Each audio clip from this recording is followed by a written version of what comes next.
Welcome, everyone, to Rutgers, the voice of college football. I'm here with my fantastic co-hosts, Gabriel Pickup and Donovan Gibbs. We've got a great show here for you tonight. First, we're going to discuss the Birmingham Bowl. Rutgers declines an invitation to the Birmingham Bowl. Next, we're going to talk about the juniors and seniors that might see their names called in the NFL draft. And finally, we're going to talk about the future defensive coordinator for Rutgers. What type of coordinator do we want to bring victory to the Scarlet Knights? So let's start off, guys. Rutgers, 5-7, all of a sudden has a chance at a bowl game going down to Birmingham, Alabama to play Georgia Southern. They decline it. What are your thoughts, Gabe? Well, I know you guys are very passionately against the decision. I don't mind it, and I honestly don't think there was much of a debate in the locker room or within the staff or the athletic program. I think it was a pretty clear-cut case. They moved on from this season, and I actually have my points right here. So there's no defensive staff, so that would be all on Schiano. And I know that he was responsible for defensive play calling the second half of the season or the majority of it, but you still need your guys, even if they're not play calling. You need a defensive staff. You can't do it all on your own. The seniors have moved on. DT already declared for the draft. A few seniors that still have a COVID year or redshirt year of eligibility, they've declared entry to the portal. And to me, you just can't sell pride on a lost season. So I know that there's some positives to playing a bowl. That's without a doubt. But to me, the negatives and the sort of emphasis and tone of the season, it just bared too much. And the fact that we don't have a crew to call plays defensively outside of Schiano or monitor positives and negatives, to me, it just doesn't seem like we're bowl ready, even if we get an offer. I was surprised by it originally until I had to do a little bit of research and seeing that a lot of the coaching staff wasn't really going to be a part of this bowl experience. But I'm just shocked that Rutgers was blowing it up the minute after the game ended 2 weeks ago. I would have thought that they was going to keep some of their staff still to just be aware just in case they do get an invite to bowl season, because whether you liked it or not, everybody knew that the bowl projections this year was going to be very controversial, just based off of the FBS standpoint of things. Is also for Georgia Southern, I feel really bad for them, because imagine 7 teams not wanting to play against you. Yep. It just feels disrespectful, because Rutgers wasn't the only team that declined it. One of the other notable teams that declined it was Florida State, Iowa State. So 2 teams that came into the year with heavy aspirations as well. So I truly got to see if the NCAA is going to be able to reprimand these types of things happening, or they're going to just lower the amount of bowl games, because this is starting to become a trend. But do you know what the theme is between all the schools that you mentioned, Florida State, Iowa State, and Rutgers? It's that they blew it up. The coaching staffs are all in shambles. Even if Iowa State, I believe they found a replacement from Matt Campbell. It's still so fresh. You can't just send a head coach out there to debut in a bowl game with a bunch of players from your previous head coach's spot. And for us, we're still vacant in half of our coordinators. And Florida State, even if they're keeping Mike Norvell, it's the fact that they had to make a statement saying they're keeping a guy means they probably shouldn't keep him. That's just my opinion. But basically, all 3 schools kind of in the process of, and I believe Auburn, they declined the bowl too, and Baylor did too. And Baylor said in their statement, we're already well into the offseason in preparation for the 2026 year, and I'm sure that we feel the same way. Do you think they should limit the amount of bowl games, or do you think they should set up a period of time where the coaches are eligible to move on? Kind of how similar the NFL is, where there's a certain deadline of time where coaches are able to take interviews from other teams during the playoffs or during the postseason? I think that's what it is. I don't think that, like, look, Lane Kiffin didn't handle it well leaving Ole Miss. That's no secret. He's not the only one to do so, though. We saw Auburn poach a guy. We saw who else? Memphis, I believe, lost their coach. Iowa State lost their coach to Penn State. So it's not a Lane Kiffin issue. What it is to me is a timing issue. And just like how there would be a fine in any professional sports league for interviewing guys or recruiting guys in the middle of the season, it should not be allowed for you to interview coaches in the middle of a season from another program.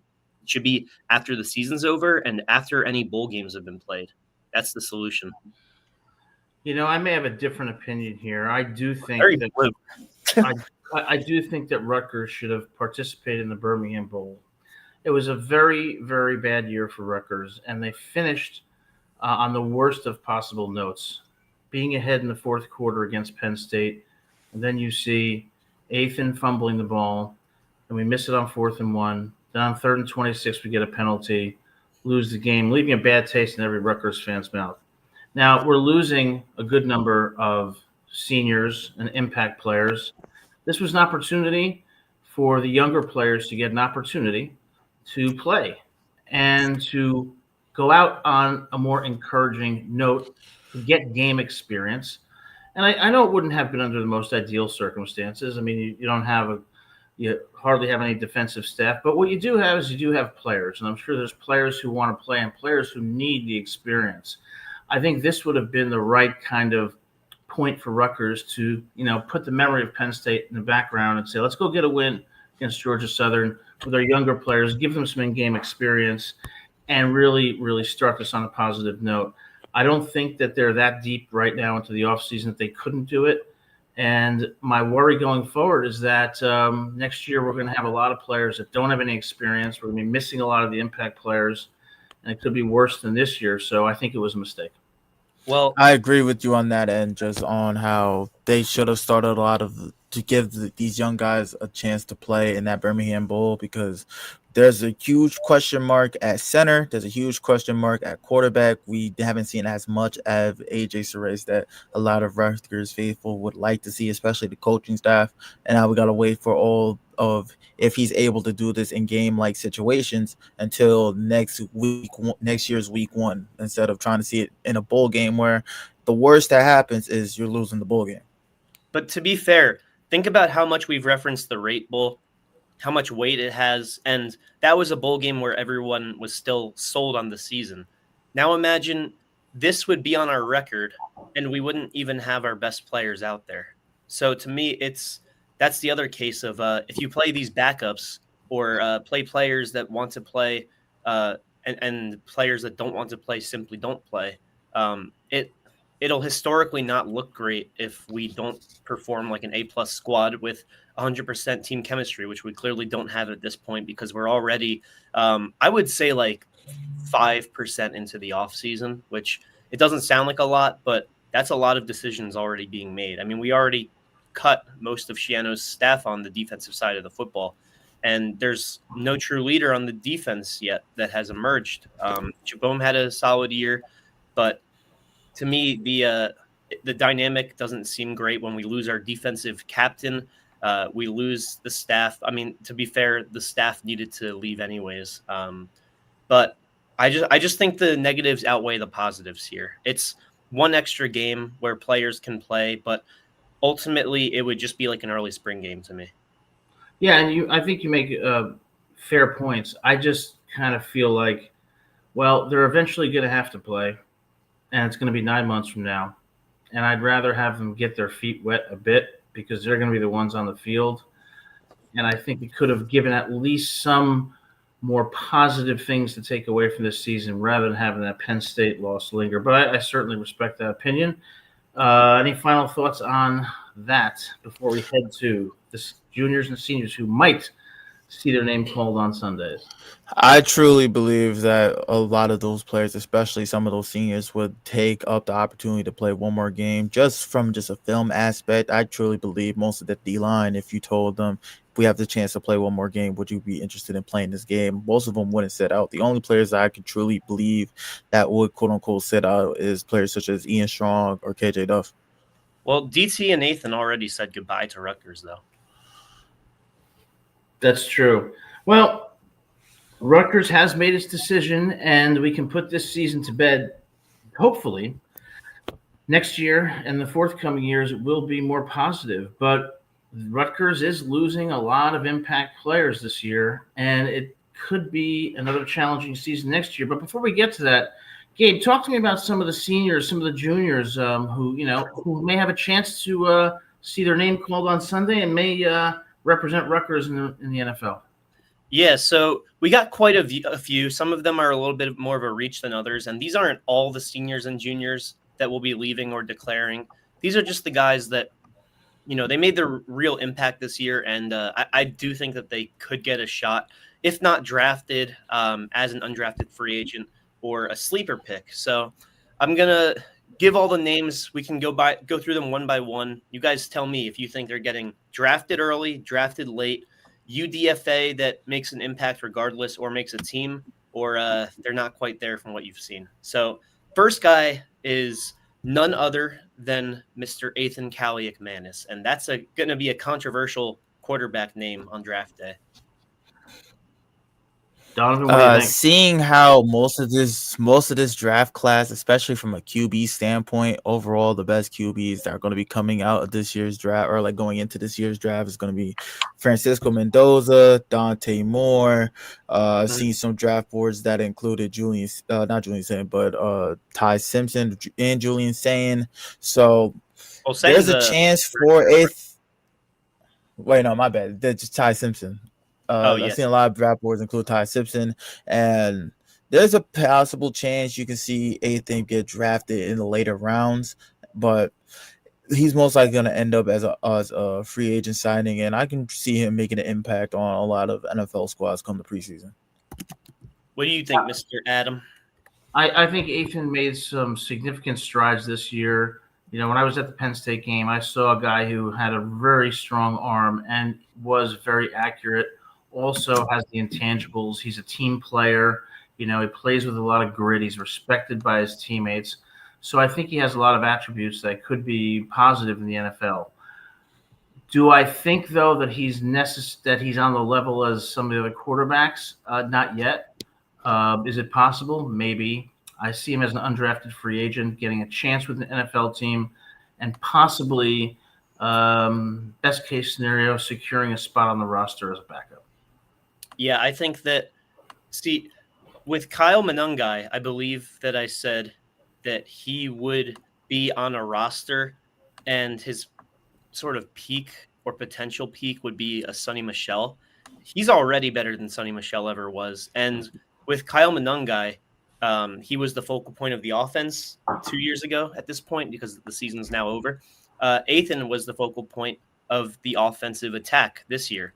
And so with that being said, I'm not going to undersell the offensive focal point of Rutgers anymore. I think that even though I don't believe Ethan will get drafted because they'll see that he's a slower quarterback, they'll see his first 3 years statistics, and they'll see his record this year. And some of those games against Oregon, against Ohio State, against Illinois, he didn't look too hot. But when you look at the overall numbers and when you look at him on a week-to-week basis, I think that even though he won't get drafted, he, like you said, Adam, is going to secure a spot on a roster, be a backup, and he will play snaps in the NFL. Now, is it going to be 5 snaps for an injured, J.J. McCarthy, or is it going to be a starting role on the New York Jets? Who knows? But I do believe that he is going to be an NFL talent, and he will find himself on an NFL turf or field. Next up, we got DT Sheffield. Now, DT, I was actually looking while you guys were talking. He's not projected to get drafted. He wasn't projected to get drafted in August or October or now. And that surprises me because after his season at North Texas, I thought that he would have been on some mock boards. Maybe not a day one guy, but I thought that he would have been, in the 6th round, maybe the 7th round, somewhere around that range. Oh, and by the way, speaking of 6'7", what number live show is this? Well, 6'7". But DT Sheffield is not going to get drafted, but he could be a utility guy. I think we said this in the last show because he declared for the NFL draft as we were on the show earlier last week. I think that he is not going to get drafted, unfortunately. And this year, it's a little different than last year because last year there were a few guys that we said like they'll be in the later rounds, and they were. This year, I really don't know if we'll have any draft picks. But yeah, I don't think DT gets drafted. I do think that he'll get a chance on a practice squad at the very least. And to me, he sort of reminds me of like a Deontay Harris kind of guy. He was Deontay Hardy from the Saints. He was their kickoff return guy, really fast. He was great on special teams. He was up to wide receiver 4 or 3, I believe, at one point. But he was never really like the guy who stole the show. To me, that's sort of what DT could be in the NFL. Obviously, I hope that I'm wrong, just like I was wrong about Kyle Monangai. I agree with you there. I truly see him being an unrestricted free agent, primarily because just this wide receiver class is loaded. It's so loaded, and DT wasn't even one of the better receivers on this Rutgers team because when you look at Rutgers, you can say the top 2 was Ian Strong or KJ Duff, respectively, interchangeably. DT Sheffield had a good first 2-3 weeks, but once the conference schedule came along the way, we really saw that production dip, and I truly feel like that's going to hurt his chances with scouts. Hopefully, he has a really good workouts and a really good pro day to boost the eyes on him. But right now, I truly don't see him being a draft pick. Yeah, I don't think that he's going to come into pro day or workouts with anybody looking at him, but I think that he's going to actually thrive with the vertical, the 40 time, whatever it may be. I think if there's one thing that he is very athletic, and we knew that coming in from North Texas, and I think scouts will know that by the time the NFL draft night is on. Yeah, I kind of concur with you guys. I think that his size might be a concern. I know he's about a 4.5 guy, so he's got speed. But if there's any place for him in the NFL, I could see it as kind of like a situational role, 3rd downs maybe. But I think at this point we're looking at an undrafted free agent. Yeah. Next up, I have Gus Zilinskas. I do think that he might be the most likely player to get drafted because this is under the impression that Ian Strong doesn't declare. But even if Ian Strong does declare, I think that his draft stock did slip a little bit after the 3-touchdown game. He wasn't as big of an impact guy after that game. But with Gus Zilinskas, he is on drafttech.com ranked as the 14th best center, right behind Pat Coogan, who was actually all Big Ten first team, I believe. And historically, the trend has been that centers have been getting drafted more and more. In 2019, there were only 5 centers drafted in the whole NFL draft. And last year there were 13, and he is ranked 14 on their big board. And so that I would say that gives it about a 50-50 shot. I think that any team could use Gus Zilinskas. The only thing is he's 6'3", 205. You have to wonder if he maybe could gain a few pounds, and that might help him a little bit. You mean 305? Did I say 205? I think. You mean 6'3"? Yeah. Okay. Yeah, that's a little bit I was about to say, oh. Yeah, no, because I see guys up here like Yapani Lalolu, who is a center at Oregon, and he was also on the All Big Ten team. He's 6'2", 325. There's some other guys that are around that 305 range, but I mean 310, 315, I think he'd have a little more success. But what do you guys think of Gus? I have a lot of faith that he's going to get drafted. He has the hardware to show. He has the accolades to show. He's been on multiple All Big 10 teams during his career at Rutgers, and he was easily one of the better pass blockers this season and better run blockers this season. And he has really good mobility as a offensive lineman, especially at center. A lot of the plays, especially on pull plays that Rutgers have run, or whether it's him trying to get up to the second level on a lot of their inside zone plays or mid zone plays. Gusselink did have a really good showing as well against Ohio State, which I liked. A lot of the pressures against Ohio State were more coming from the edges than really up the middle, and that's with a team that has single-handedly one of the best nose and three techs in the nation, let alone the conference. So Gusselink has showed pretty good reps against really good competition, and he's one of the few offensive linemen on this team to do so. So I can truly see him being a 4th or a 5th round selection. Yeah, this one's a difficult one. If he's ranked as the 14th center in the draft, I would have to say late rounds, if not undrafted free agent. Yeah. So when you say late, do you mean 7? Because that's it's 6, 7 or UDFA. Well, here's one, and I actually overlooked him just because he's a junior, but he was all Big Ten. Kwabena Asamoah, who is ranked 12 in the same website, drafttech.com. He's ranked 12th best offensive guard. And the last time there were less than 12 OGs drafted was 2018 with 9. But after that, it was 12, 17, 10, 12, 17, 10, 16, 13, 15, respectively. So, with Asamoah, too, I think the offensive lineman, last year I thought Holland Pierce was the best Rutgers prospect, and he's not even on the team, surprisingly. So maybe I'm wrong on this, too. But if Kwabena Asamoah were to declare, which who knows if he'll declare, he'll stay, or he'll transfer, I think that he would get drafted, honestly, in round 6. Okay. What do you guys think? Asamoah, yes, I could see him being round 7 to UDFA.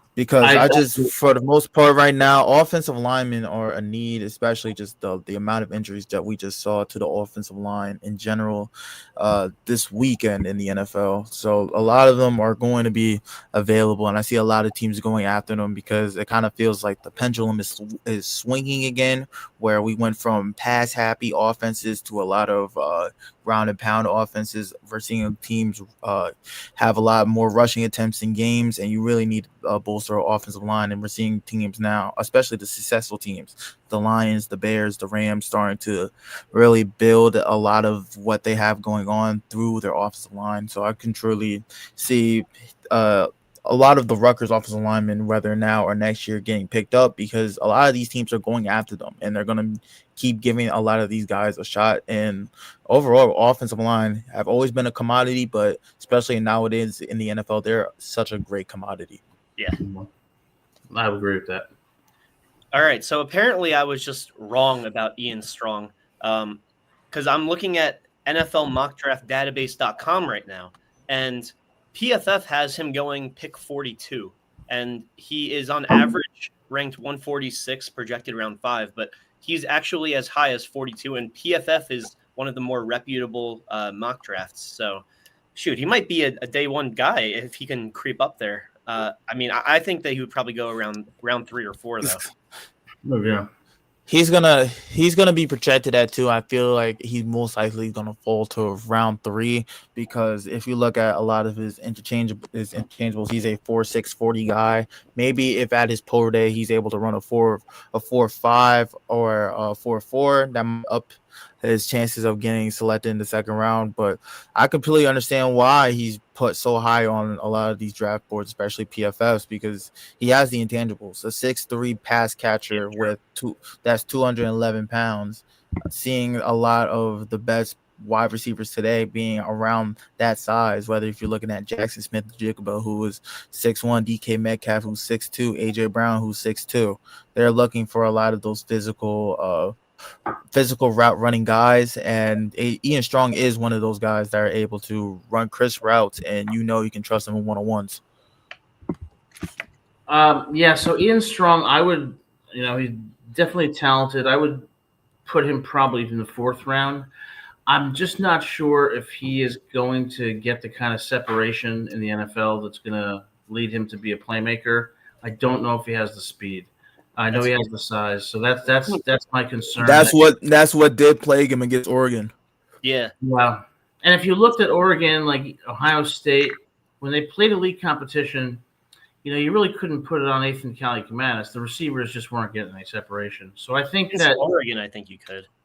yeah, I think it depends on what he runs in the 40, but if he's running a 4.6 40, I don't think he's going to get drafted anywhere higher than the sixth round. If he runs a 4.5, maybe the fourth or fifth, but I'm not as high on him as I am on KJ Duff. Let's see. He's got a 4.6 40. That's what it says. Yeah, I think that's going to be a problem. I mean, DT. I'm getting my stats from Draft Buzz, by the way, just in case anybody tries to come at me for saying, he runs a. What do you mean he runs a 4.6? That's what it says on NFLDraftBuzz.com. Yeah, and it's I don't know how accurate the 40 is to someone's speed because it says DT is a 4.57, and we know DT is fast. And Monangai, I believe it said around the same thing. And look, he might not be the fastest running back, but he's clearly fast enough to play RB1 in the NFL. So I'm not sure, like the 40 measurement, is it really a good time for, or not a good time, a good measurement? If you're able to run a 4.4 or 4.5, you have a good chance of being able to get separation from defenders. 4.6 is good for 4.5 and 4.6 is good for a tight end. And if you're in the offensive line or defensive lineman range, we're seeing defensive linemen run 4.8s now. So the game is getting faster. So that's why I see there's a lot of worry in regards to 40-yard dash times, because it not only shows your top speed or being able to get to your top speed, it also really does explore your explosiveness in your first 3 steps. Yeah, I was going to say it shows. I think it's more of a measurement of explosiveness than top speed.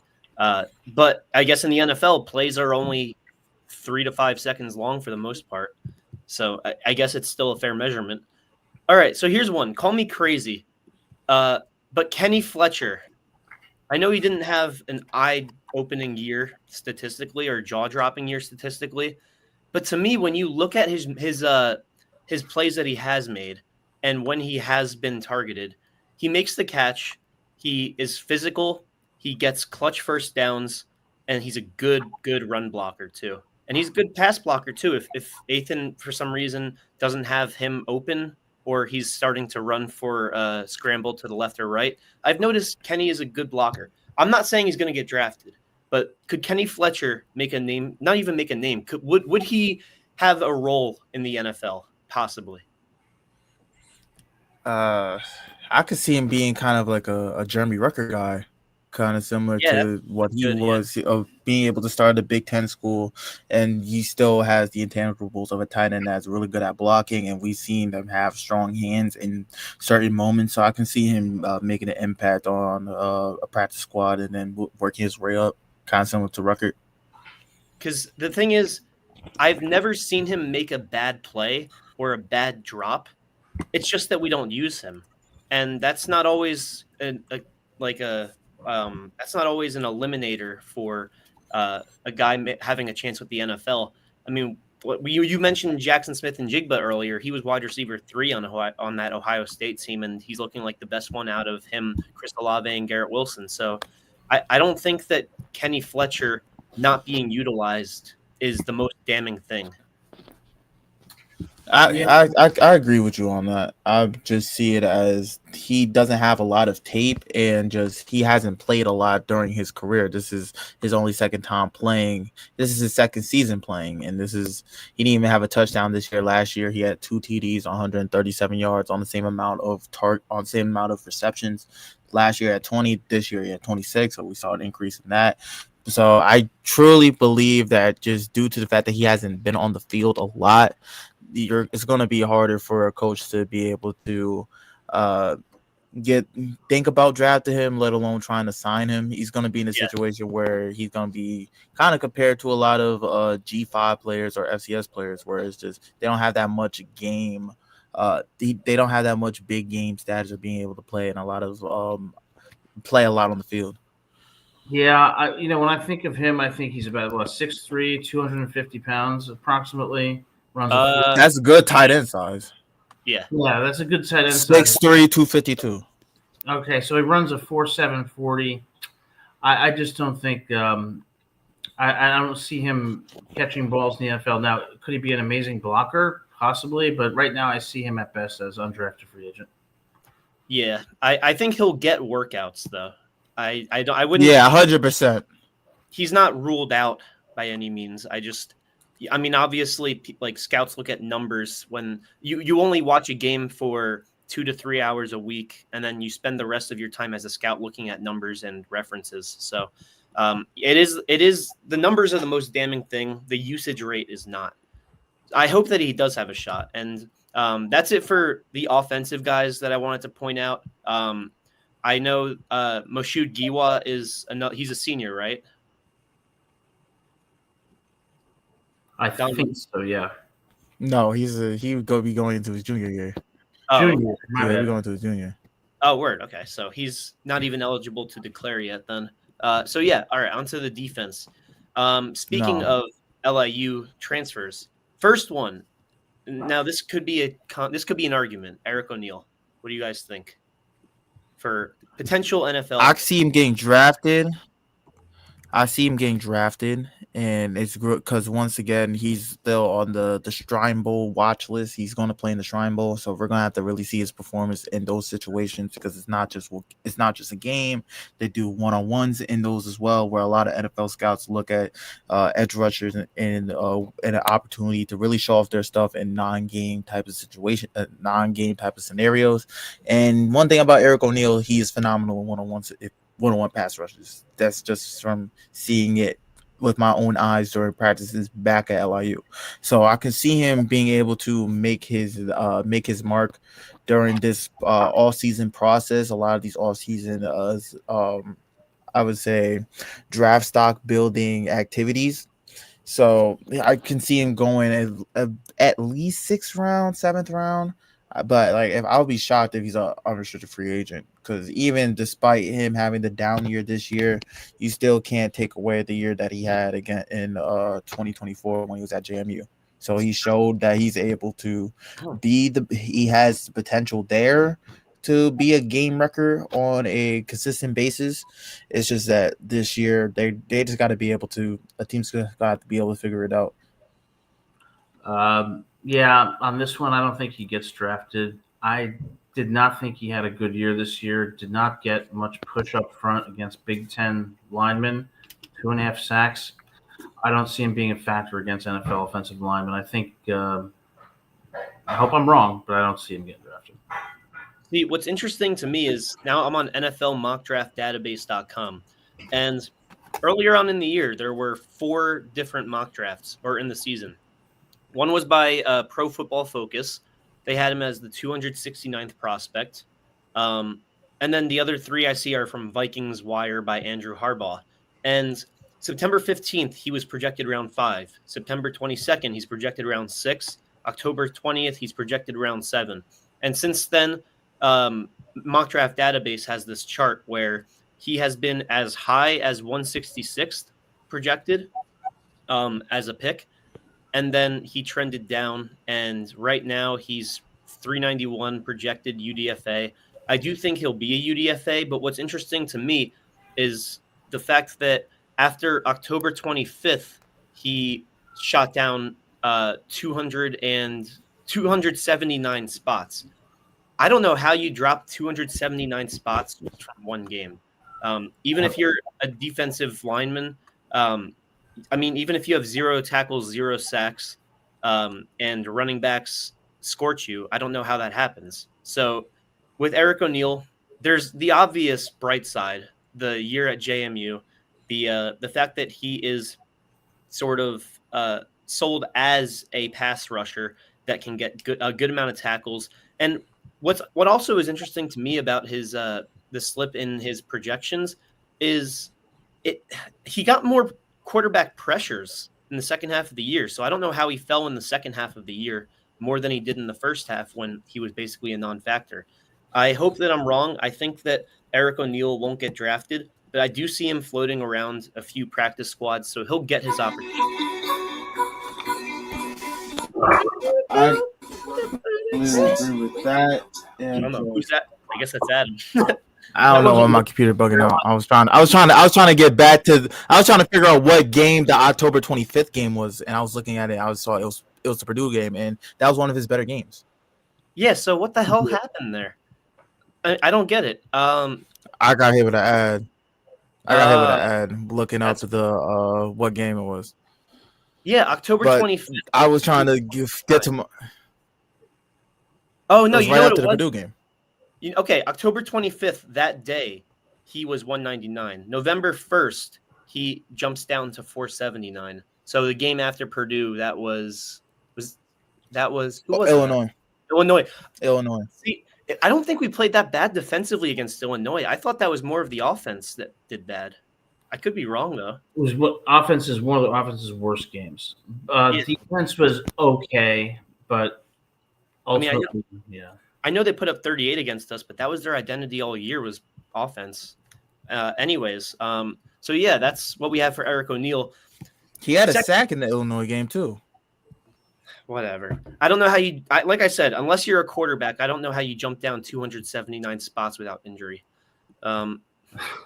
Anyways, his counterpart, Bradley Weaver, he's not going to get drafted, in my opinion, but I do think that he'll get a possible call to a practice squad tryout. That's my peak for him. And he had an okay year for us. That's not a shot at him. I just don't see it.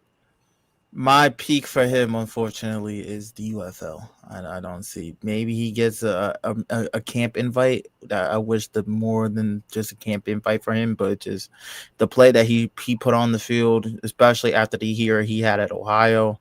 At least with Eric O'Neal, you could say that he showed glimpses of being a top 5 pass rusher in the nation. Weaver was barely top 3 in the. He was top 3 in the MAC. Not even close to top 50 in the nation. He tried to roll the dice kind of similar to O'Neal. It didn't work out as well. And he was, for the most part, in a lot of the games, especially the game matchups against Illinois, the games against Ohio State, the games against Oregon, he was getting pushed off the ball a lot. And that's why when you saw a lot of the successful runs from opponents, it was on Bradley Weaver's side. He was getting really abused. He couldn't really set the edge at all against Big Ten tackles. So I don't want to have this come off as I dislike the player, but it's hard for me to envision him getting drafted. It's crazy to me that his best game of the year, from what I saw, was the game where he had the costly penalty against Julian Sayin, and it cost us momentum. Because outside of that, he had 3 quarterback pressures. I believe he had 2 tackles for loss and a sack. And then all of a sudden that penalty changed the whole outcome of the game. Not that we would have won or lost, but that it went from being close to a sleeper. Yeah, that play was just so unnecessary and so significant in changing the momentum. I don't think he gets drafted. And I think more broadly, I think Schiano missed on a lot of the players in the transfer portal this year. And I think he thought he was going to get better production, and it just didn't happen. And, the defensive line was probably the weakest part of the team. And when it comes to Eric O'Neal, there's only so much Eric O'Neal can do when the rest of the defensive line is getting no push whatsoever. I mean, doubled every single play. It's going to get doubled, exactly. So you got to factor that into account. But I think Weaver is one of the people in the portal that Schiano expected more production, but didn't get it. I don't see him getting drafted. Did you guys see any news on Daryl Jabome recently, whether he's declaring or transferring or staying? Because I looked at his mock status, and he hovered between 312 and 460 the entire year. And then in the past 3 days, he went from 465 to 997. Yeah, I think there's some. Go ahead. Did he get injured? No. I think that there's a specific weakness that a lot of NFL scouts have honed in on. I'm not sure if it's his pass coverage. It might be that they say is a major weakness in his game. And I didn't think he had as good of a year as I expected. I do not see him getting drafted. He did, didn't he? He made All Big Ten, I believe it was 3rd team as a linebacker. I know a lot of Rutgers fans aren't really happy with how he played this year, but the Big Ten disagrees, and he's not going to get drafted. Clearly, if he were to declare if he's the 997th best player, that's all but a given. So at this point, I don't think he would even really get a shot in the NFL. I think you might as well just come back for one more year. I truly believe him trying to stay another year. He's one of those few people that I could see staying in Piscataway because he knows he's going to have a bigger role on this team this year with a lot of the seniors that are leaving on that front seven. I would agree with that. And also, he gets a full off season to realize that he is the middle linebacker, rather than Mohamed Toure being the guy and then leaving a few weeks before the year starts. Yeah. I mean, I think you should always be ready regardless, but now it's like he doesn't have to wonder what if. So hopefully he comes back for another year because I think he still has a lot to prove. So Jet Elad, who obviously he's out of eligibility because he pushed it with the eligibility this year. He had a court case all year. What do you guys think? Do you think that he could get drafted? He had some very explosive plays, but he also had some lapses in coverage. He's kind of I don't want to compare him to this guy because I mean this out of just from what I've seen film to film. He's kind of like Shiloh Sanders. When it's good, it's very good. When it's bad, it's very bad. So I could see him getting being a undrafted free agent. Yeah, I agree with that. I think that there were times when he played well, but times when they were terribly out of position and didn't look like they knew really what was going on there schematically. He can't do zone. There's instances, especially the Iowa game, where he gets caught looking at the quarterback a little too long, and he's flat-footed, and that's the last thing you want to be as a DB. So he's a ball hog.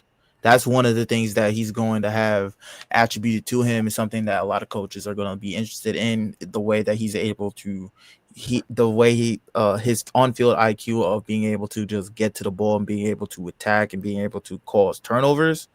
But he gets a little too greedy, and that's just he doesn't win as much as he loses in that regard. Yeah, that's fair. He's projected undrafted. He does run a 40 time. His lowest 40 time is 4.54. He's 6 foot. He's gunning for 4. He's gunning for a low 4.3, a high 4.3, or no, low 4.3, or potentially 4.4 at the pro day. Yeah, that's got to be the goal. 6 foot, 205. He's physically a good guy for the NFL because he will get to the running backs that get past the corners or the outside linebackers. He'll be there for the last guy, kind of the last hope, so to say. I think that right now he's not getting drafted, and I hate that I keep having to say that, but unfortunately with Rutgers, we're not quite there yet with a lot of players. He's not getting drafted. He will, however, get a practice squad chance, and in terms of making a team, he's got I think a 20 to 30% chance of making a team, proving himself in the offseason on a practice squad. Last up for the defense, didn't have as good of a year as we kind of hoped. I mean, Adam and I were praising this guy, but Cam Miller, he's last guy for out of the possible declarees to find a spot with an NFL team. I don't think he gets drafted. I think he'll get a chance to make a practice squad, possibly make a roster.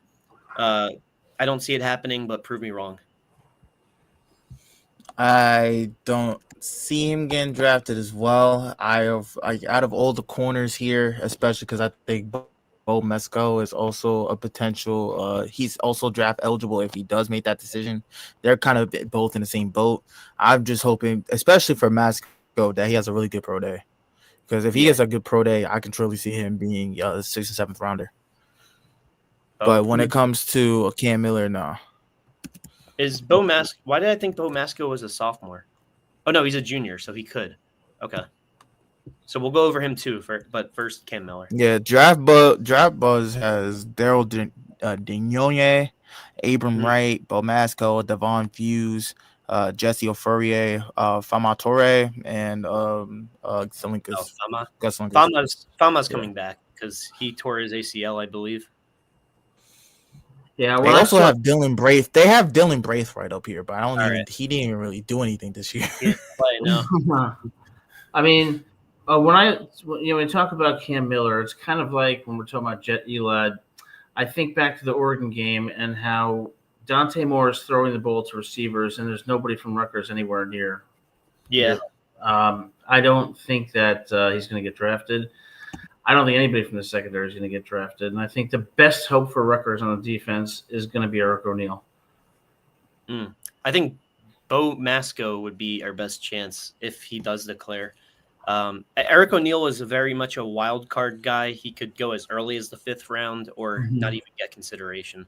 And so you don't see Bo Masco getting drafted then. And you see Donovan, you see him being 6th or maybe 7th. I think I can see 6th or 7th because he has the tangible there. And like for a lot of these guys, I'm excited to see what their pro day brings because there's going to be a lot of their last shots. Because like I know we talked about it earlier in regards to Rutgers canceling, not taking the invite to that bowl game. Them not taking that bowl game just makes this pro day mean 10 times as much more than it did before.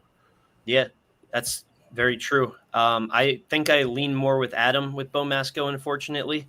But it's definitely not impossible for him to get drafted. And last player overall, Jay Patel. I gotta relook up how accurate he was from at least 45 out because for a lot of kickers we just saw it with Cam McPherson not Cam McPherson but Cam Little. Yeah, Cam Little. Yeah. We just seen it with Cam Little. A lot of these kickers, if you're not able to hit 50, you're not going to be able to go to the NFL. 50 is the new 40 in that league. So I got if he's able to be accurate from 45 out, 50 out, he has a chance. It's going to just come down to if they've shown that he's consistent on kicking field goals from far range. Yeah, I don't see him getting drafted. I think he was a tad inconsistent this year. Did have a better second half of the season, but I don't think he has the leg. I don't think he's a guy who can kick it anywhere near consistently from 50 plus. Yeah, or even have the length. So good career at Rutgers, definitely, and but I don't see him going to the NFL. Well, I don't think that he's getting drafted not because he's not talented enough, but because after Jake Moody went in the 3rd round, I think that NFL scouts, NFL front offices, they're afraid to draft kickers now because that was a waste of a 3rd round pick. Yeah. With Jay Patel, I don't think he's getting drafted, but I do think he'll get a shot in the NFL. I don't think he'll be on a 32-man roster on the opening day, but I think that once kickers are waived or injured, he'll get signed and he will start as kicker for a few games at least. And whether or not he's accurate shows how long he'll be in the NFL, but I think he'll get his shot. So I'm ending during his time for college. My apologies. Jai Patel made 3 of 7 field goals from 50%, from 50 or more yards out. So approximately 42% from that distance this season. I think he made, if I see right here, he was 3 from 5 from 50 yards out this season. Yeah, so it's not the best percentage, but it's too small of a sample size. And like I said, if he gets his tryout and he's nailing 55 consistently, he's in. So, I mean, we saw it with Jude McAdemy. Yeah, and he was very short-lived, but Rutgers kickers, they can make it, man. And I think that Jay Patel could make it. But that's it for the NFL draft review. Obviously, as we get more mock drafts, we'll look more deeply into it. But, yeah, that's it for that segment. All right. Awesome, Gabe. You have some great stuff there. Well, why don't we move on to talk about the future defensive coordinator at Rutgers. As we know, the staff has been dismissed, and we're starting from the drawing board again. But the defensive coordinator hire is going to be absolutely critical to really rebuild the Rutgers defense that was among the worst in the country this year, particularly against the run. So what are you guys' thoughts on who might be an ideal defensive coordinator and what characteristics they could bring to improve that defense? Yeah, I think that first off, you have to have a guy with positive experience. That's a must. Rob Smith had experience, but it wasn't all positive. He was a defensive coordinator for us under Shiano once, and he got fired under Shiano once. And then he came back, got fired again.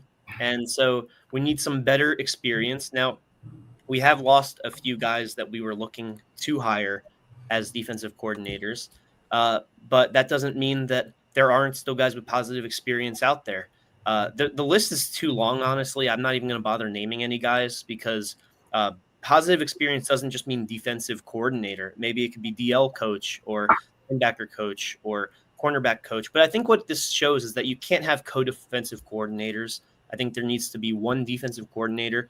And I also hope that he has some sort of stoicism about him, that he isn't deflecting blame, giving out constructive criticism, but not necessarily saying it's all on these guys, taking his share of the blame without saying he's bad at his job, obviously. And my last criteria, and to me, this is the most important one in terms of who they are off the field, but the relatability, the personability. Rob Smith just did not have that at all. And I just hope that this next defensive coordinator, he understands that working for Shiano is going to be tough at times, but that he can be a guy that the defensive players go to and talk to when they're not happy with Shiano or they're not happy with other players. And that's just what we're missing right now is not necessarily a tough built culture guy, but somebody who is somebody who can who can bring their kid into the locker room to dance to Chief Keef after a win, I see the two values that the future DC at Rutgers needs is number one, valuing stopping the run, and two, aggressive defensive play that forces the ball out. Because the two things that Rutgers was lacking the most this season on the defensive end was run defense and takeaways. And I want some of the few defensive corners that I would be interested in. I don't think we're going to get Jim Knowles because I think Jim Knowles already signed. But I'm looking at Morgan Scaley. During his time at Utah, I'm hoping that going from the Big 12 to the Big 10 is something that he's interested in instead of trying to stay at Utah, because Utah does have interesting program that they have currently being on the rise as well. I think they were finished off the year within the top 20 at that as well. But Morgan Scaley, seeing from what he did with that Utah defense, they were really good at getting the ball taken out. They had a defense that, for the most part of the Texas Tech game at the beginning of the Big 12 schedule, was able to go hand in hand. They were able to really shut down Cincinnati as well. Cincinnati was one of those teams in the Big 12 that was 7-1 at one point until Utah got there and handled business.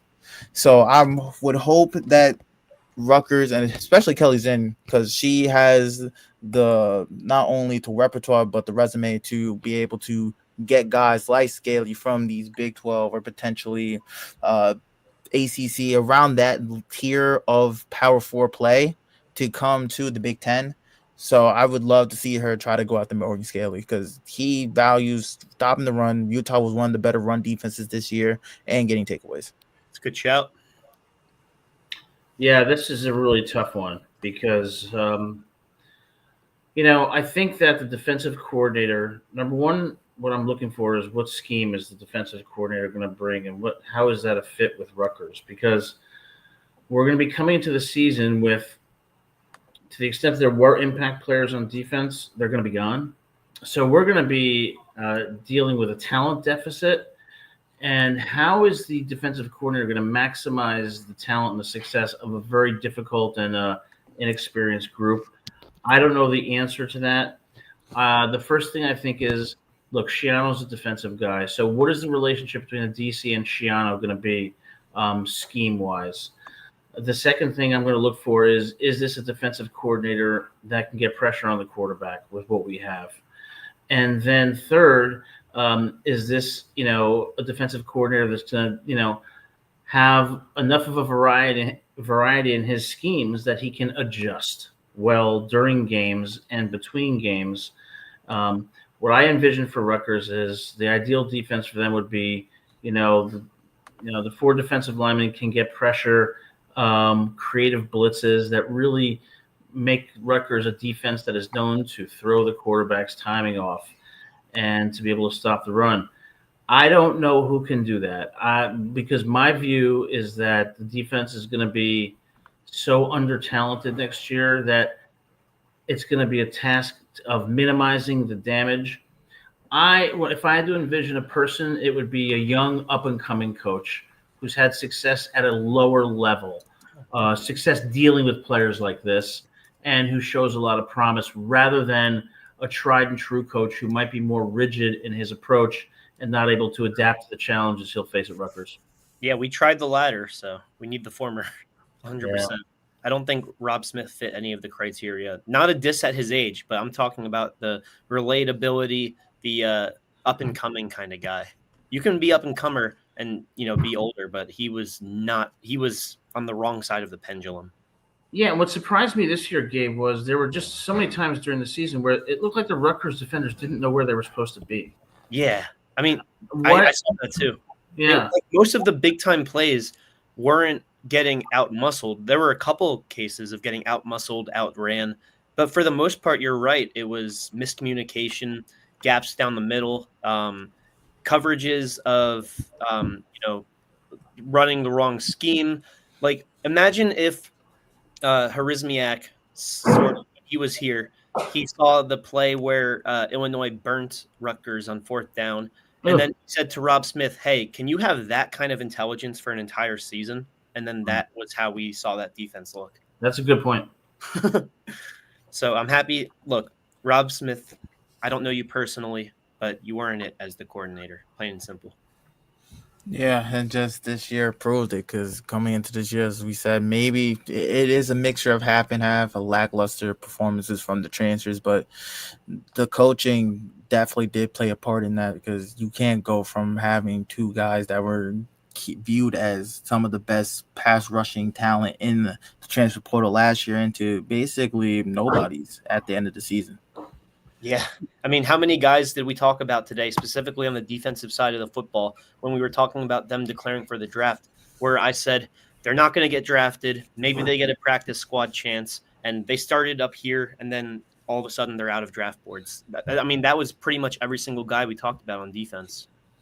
Yeah, and you know what really is curious is that there were times during the season when the defense would play well for a quarter or more. I mean, against Ohio State in the first quarter. Yeah. That was some good 3-4 drives. Yeah. So that makes me wonder, how can you do that and then play like you did against Oregon? It shows me you have the potential to be effective, but there was never any consistency.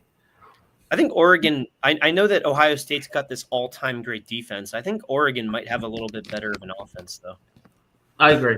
That's another debate, but I wanted to ask y'all this real fast. Do you think with how Kelly's in during her time with the SEC, do you think that is enough to potentially pull any of the available coordinators from, let's say, the SEC towards Rutgers in the Big Ten?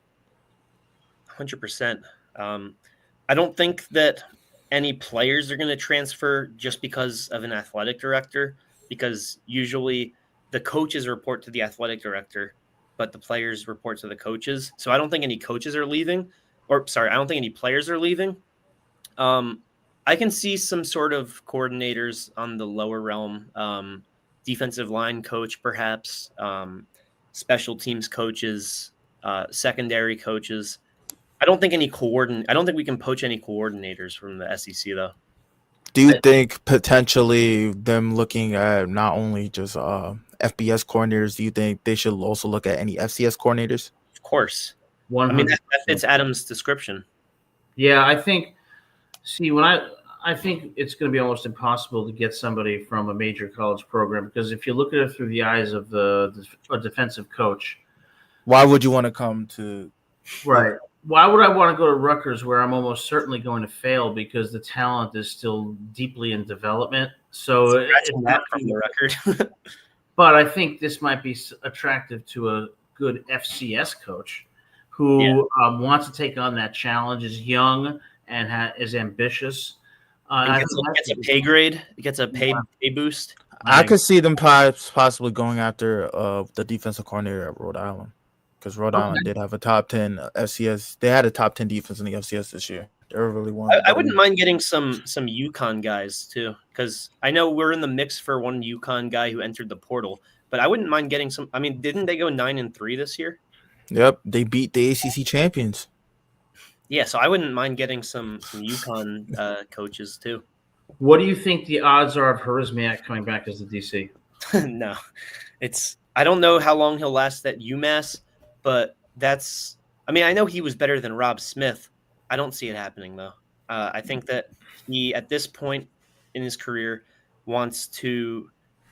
I know defensive coordinators do go back sometimes, but I think that he wants to keep it fresh. He just got this job as head coach for UMass less than a year ago, so. Yeah, I feel like he's gonna have to embrace the challenge right now. The UMass hasn't won a game. Leaving right now, no one's gonna be able to be. He didn't even get his first win as a coach yet. Yeah, I love the idea of the Rutgers of the Rhode Island DC though. I think that's a great call. Yeah, top 10 defense. We played them this year.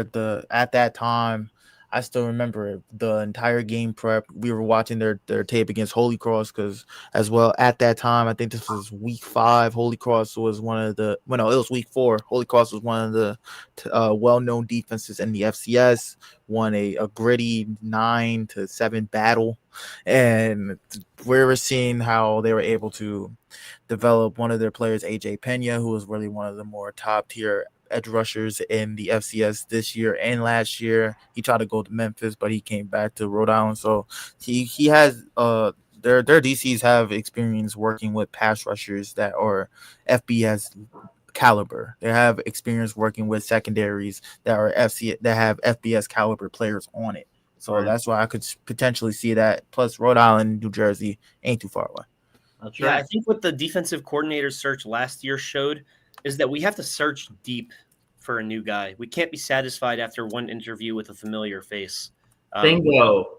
We need to search for a guy that we don't know and get him adjusted to the program and get the Shiano relationship with him going. It can't be someone. I mean, look, reunions are sweet when they work out, but when they don't work out, it tarnishes your legacy at Rutgers. And that's exactly what happened with Rob Smith. He went from a guy who led a defense that wasn't necessarily all-time great for Rutgers, but it had its moments. And all of a sudden, he is, this is all just a metaphor, but he's the head on the pitchfork. I was blinking on his name real fast. The DC for Rhode Island is Chris Laurenti. I've heard of his name, yeah. But I just wasn't familiar enough to give you the name. But now that you say the name, I've heard of it. Because like you said, Rhode Island's defense, I mean, you hear stuff about FCS programs and G5 programs when they overperform. And so I would concur that he would definitely be a good interview. Yeah, and I think it's going to be a critical hire because in many ways, I think Rutgers is facing more challenges in the upcoming year than they did this year because as much as they struggled, they're losing whatever impact players they had. And what do they have to build on that? It's going to be tough. And you know what else we lost? We lost the reputation. We lost the reputation of being a good defensive school. Yeah, 2023, we were great. And then Yeah, that's why they just need a new vision, a new eye to reestablish that image. And that's why, like, Adam, you make 100% sense here when you're saying that Rutgers should have just tried to look for the top names on the coordinator list and try to look at some of the names just at the level below and try to get guys that are looking to get to that next step in their career, because not only is it going to help them out, it's going to help out Rutgers as well. It's going to be a win-win in the short term. Totally. I mean, it's possible that Rob Smith was just brought in as the interim vision kind of guy, because notice how when he gets fired, nobody decommits, nobody enters the portal immediately after, besides Jordan Walker, who was already going to enter the portal because he already established his legacy here and he had a down year and he wanted to prove that he can still put up numbers. But nobody left when Rob Smith got fired. Nobody left when Zach Sparber got fired, Colin Farrell, however you may look at it. None of the commits decommitted. And whenever you got news of a guy committing to Rutgers University, you look at On3, 247 Sports, whatever it may be, and it never had the recruited by Rob Smith under it. It was always Greg Schiano or another coordinator that was sort of a lower level coordinator. So I don't think that he had much say anyways when it came to the future of this program, because quite frankly, I don't think he ever was a part of the future of the program. Yeah, It could be that. Oh, my bad. no, go ahead. Go ahead. I was gonna say my viewpoint is it could be that, but also he could be one of the coordinators that are there to just call the plays and just set up the team for just set up the defensive scheme. And we see it all the time in college football. We got coaches that recruit, and then we got people on these coaching staffs that main roles is recruiting. So it could be one of those situations as well.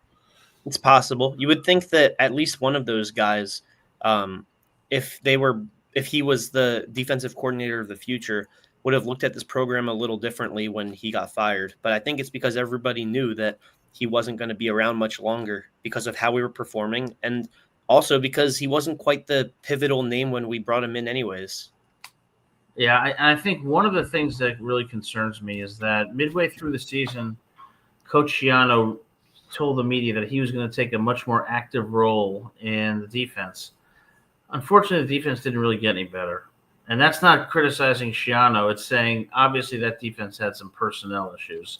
That, I mean, if you saw against Penn State, those holes that Katron, Allen, and Nick Singleton were running through. So, you know, the holes Nick Singleton were running through. Katron was just getting the ball in the end zone. There you go. From 20 yards in to 20 yards into the red zone was Nick Singleton. Katron Allen was 20 and in. You're right. You're exactly right. That's true. And I think we can blame Rob Smith all we want, but when Schiano kind of took that over and we didn't see much of an improvement, it concerns me that there's really an issue with our personnel going forward. Hopefully we can get some people in the portal and develop those players. We'll see. Yeah, at this point, the season's over. I've made my opinions on Schiano clear, but I'll reiterate one more time. I don't think that he's on any hot seat right now, but I do think he could be if we underperform next year. And I would not call for his firing at this point because of how heavily he's recruited, how much he's invested into this program.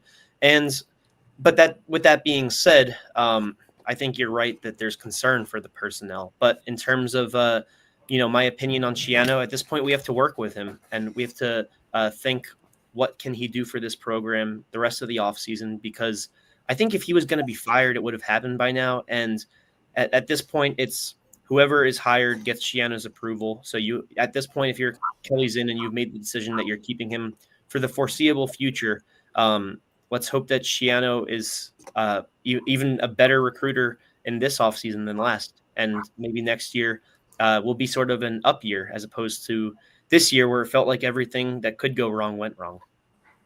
Well said. Well, guys, any final thoughts before we conclude this week's edition of Rutgers, the voice of college football? I can't wait till the transfer portal opens January 2nd because I'm just counting down the days. There's a lot of players that are putting their name in the hat, and once that day comes and we finally get an idea of who's available, we can really get into the next step of the offseason and now try to play for a successful 2026. Yeah, 100%. And every day that KJ Duff doesn't announce that he's leaving is another win for Rutgers University. It sure is. And, great discussion, guys. And as always, for those watching, if you like the show, hit that like and subscribe button. We're going to be back here every week at 7 p.m. And we're going to be here on other days as news breaks. So even though Rutgers season is over, this show continues on for the remainder of the year. And as always, we'll be talking about players, coaches, recruiting, and everything Rutgers football, and looking forward to what we hope is going to be a much more optimistic and successful 2026. So we'll see you all here back 7 p.m. same time next week. And we, as always, on Monday. On Monday, that's right, on Monday. And as always, go Scarlet Knights. Go Scarlet Knights.